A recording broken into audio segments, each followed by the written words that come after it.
Other yellow hat guy here, back with another video. What are we going to talk about today? We're going to talk about MoviePass.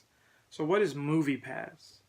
MoviePass is co-created by the guy who, or a person who was affiliated with Netflix and another guy who was affiliated with Redbox. They came together to make what is MoviePass. So great idea. What MoviePass does is it allows you to see a movie a day free. And I should free with quotations. You see any movie you want each day without being charged, but you pay $10 a month to be able to do that. So in other words, they charge you $10 and then you can see a movie a day without being charged anything else for 30 days or however long the month is. Awesome idea. You as the consumer win. These guys, how they make money, I don't exactly have it broken down, but I'll give you an idea as how they do that. So how do they do that? They're banking on the fact that enough people will sign up for this great idea and that maybe they'll sell the company to somebody else. Think about YouTube, the very platform I'm talking to you on. I don't think YouTube is very profitable in the sense that they get back what they give to you, what they put out. I'm allowed to make these videos. Somebody's got to pay for the server space. And there's a million people, billions of people, just like me, on this platform using it to, have content shared, across the universe. My videos right now aren't monetized. Hopefully future me or future you sees this video and it is, but right now it's not. So YouTube makes their money off of advertisers who, they're saying, hey, this age group, we want them to drink Coca-Cola. Coca-Cola is then giving YouTube that money to put on ads. But do they go for the certain age group? YouTube uses their algorithm to say, hey, this certain age group here is watching PewDiePie videos. So we'll allow PewDiePie to put Coca-Cola ads up and pay him, split some of the money with him. And maybe not an even split, depends on how big you are. That being said, I believe MoviePass is banking off of a concept like that. Like we take a loss in the beginning, but so many people are invested in it that a company decides to invest in us, and therefore they kind of get out while they getting is good, or at least stick around to after they're filthy rich. They can do other things, move on to other ventures. So MoviePass appears to be startup in its infancy stage, and I say that because one of the things that is very complicated is how to get a MoviePass membership. Well, it's fairly easy. You just go on the website, give an email, create an account, and next thing you know, you got a MoviePass account. So then you should just go to the movie theater, right? Not so fast, Speedy Gonzalez. You've got to wait for a debit card to come in the mail. Now, why do you need this debit card if you just pay $10 a month, you ask? Well, the debit card is what you go to the movie theater with and give the clerk that card. They swipe that card like it's a true debit card, as if it's a paid transaction to credit your account. Okay? So what they do is they treat that app that they use as, you ever check in somewhere on Facebook or whatever? Hey, I'm here at this restaurant. The last person that's seen me before I was murdered knows I'm at this restaurant.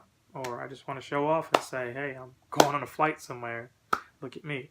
So you can check in and do that. So MoviePass uses that location setting to know it's truly you, because you wouldn't just you just wouldn't freely give your phone or your information to anybody. Sure, you could give your phone to your girlfriend or husband, wife, whatever, and let them go see the movie on your behalf if you don't want to go or can't go for whatever reason. But you're not going to do that for just anybody. You're not going to give just anybody your credentials and let them log in. So when you check in, MoviePass knows, hey, you're at this theater trying to see movie X, and once you're in to see movie X, then you give your card, and that whole process, when it's married together, allows you to see this movie. But you got to wait 2 weeks or so, depending on how busy they are, sometimes a month, just to get that card. So, the average movie nowadays where I live, you might be paying $7 to $10 depending on the quality of the picture or how new it is. $9.95 a month, you can see 30 movies. Sign me up. Let's do it. Even if I only see one movie a month, it's paid for itself. See 2 movies, paid for itself. Hell, I'll see Infinity War 7 times in a row with 7 different, social networks that I have. Totally worth it. Now, here's where it gets ugly. So you say, well, what do you got to complain about? If you don't pay your bill on time at MoviePass and they charge you at random, they'll cancel your account. They won't call you. They won't send you a letter in the mail. They'll just cancel that crap. That's it. Oh, well, they cancel it. Just call them back up and make a payment. No, you can't do that. So, like I said earlier, you got to have the app first, right?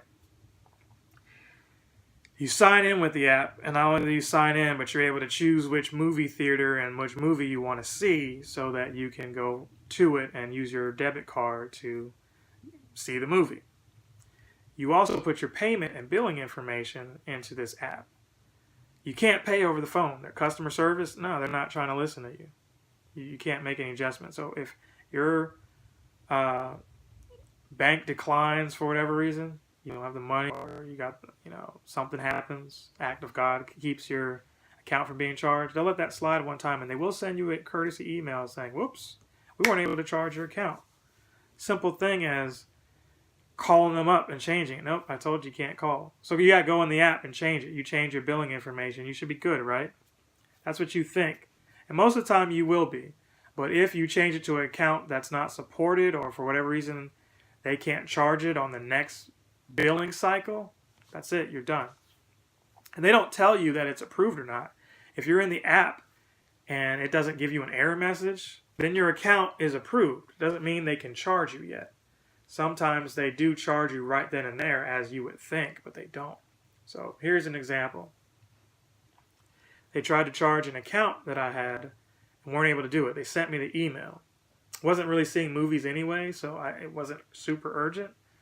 The following week, I switched to an account I knew was okay and had money into it, and everything should have been fine. Hey, we should charge your account. Nope. April 3rd, they tried to charge my account, and I get a PayPal notification that they did. April 6th, I call them up to see what's going on because I try to log into my app. It says this account is not active. How is it not active? Maybe it's an error. I only got one login and password. What's going on? I could have been at a movie theater trying to see a movie and seeing that message and can't see it. I have to maybe pay to go see it, which wouldn't be the worst thing in the world. But it's like, come on, I've already paid you, and there was no heads up that there should be an inconvenience. So you sit with a customer service who appears to be just 5 guys in a room somewhere, because once they get to you after a few minutes, because a lot of these new companies strongly recommend you do everything online. You're talking to a bot, or they want you online talking to somebody in chat. Why? Because it's just cheaper to do that. They don't want to hire customer service, but I don't want to do that. I want to talk to an actual person. When I'm upset, I want a person to know I'm upset, and I want them to bypass all the stuff that's wasting my time. Do you need this? Press 1. No, this is taking me more time to get to my solution than it is just telling you what the deal is. You calling up, a supervisor or whatever, and handling that stuff. They've got no supervisors. They've got teams that deal with the money, and then another team that deals with, seeing where the money went. It just doesn't make sense. It's like, okay, you can see where the money went, and then you turn it over to another area that actually traces whether or not your account is paid or not. So here's where the problem was. They charged my account, but they had no record that they charged my account. So therefore they canceled my account, because after the second time they attempted to charge it, that's it. They're going to close out your account. So they closed me out, and I was upset. Why was I upset? It should have been simple as just going in the app and changing my payment. But once they say your account isn't active, you can't go in the app anymore. You can't change your answer anything. What kind of crap is that? If it was just canceled, they should be able to reactivate it, right? I understand if I wanted to close it and just let it go, whatever, face the consequences. But that's not the case with MoviePass. You've got other companies that are like, oh, we got terrible customer service. MoviePass is like, oh, hold my beer. And this is not a knock at any one of the dozen or so individuals that they probably have there. I'm being facetious. I'm sure they have more. But it's not a knock at any one of those people. It's just the communication breakdown is just awful. It should be just, simple as, hey, we see something happen here. You want to keep this open? Go ahead and make this payment real quick. Here's the caveat. If you are canceled, you cannot sign up again for 9 months. And they probably do this because the movie cycles are very succinct. And by that I mean blockbusters happen in the summer. You've got your horror movies in the fall, your Christmas movies, and then it's like a lull after, that. It's just whatever. And some people they can't see movies every day. They would love to, but they can't. And if I was in college and short on cash, I would just probably pool together and say, hey, like with Netflix, why don't we all just throw in some money together and use this MoviePass thing? Great concept. Let's all pick different days. Hell, going out with somebody, instead of paying for both of y'all, because movies are expensive now, you don't have to pay for you just pay for your lady, or your guy, whatever. Just do it like that. But it was just a really big quagmire, and it looked like today, here's an update, because I meant to make this video prior to what happened. It looked like they finally got their act together, and without telling me, they reactivated my account. Because they won't do it unless they see a payment has been made prior to the cancellation. Not after, it's got to be before. And it has to be their fault or your bank's fault for them to correct it. It's like, you guys asked me for a screenshot showing the transaction. I provided you that. Okay, there's Photoshop. It still could have been declined. Okay, I understand. Then I get PayPal on the phone with me to talk to you because neither PayPal nor MoviePass want to call each other up or email each other something simple to benefit their customer. They couldn't do that for their customer to say, hey, this payment was made. MoviePass, you have the money. Or we didn't receive the money, PayPal, because you didn't issue it. That's all that had to be said between the two of them. I guess that was finally done, or they finally got tired of me calling, because after the 5th time of trying to talk to customer service, I'm able to get my account now. I'm getting push notifications and everything. So just in time, because there was no way I was waiting 9 months to re-sign up. I would have tried to get another account. But even then, who's to say that they would have had my debit card in on time for Infinity War and Deadpool 2, which I'm hyped for. So very big inconvenience. So I strongly recommend getting the MoviePass. But I strongly recommend you knowing their finicky rules. Their sketchy rules. A 9-month, process or 9-month waiting period before you can go see a movie again. You guys don't want this money? I understand you got people who are douchey and just want to see a couple of films that are coming out, and then they just, I guess, stiff you on the money. But I don't know. That process needs to be tweaked. It needs to be revised. If you work for MoviePass, if you're watching this video, y'all need to fix that. I'm using nice words for YouTube, for the internet. Believe you and me, in my head, it weren't so nice words. So, fortunately, I will not call the Better Business Bureau this time. But if this crap happens again, I will be all on you like white on rice. Fix that. See you guys in the next video.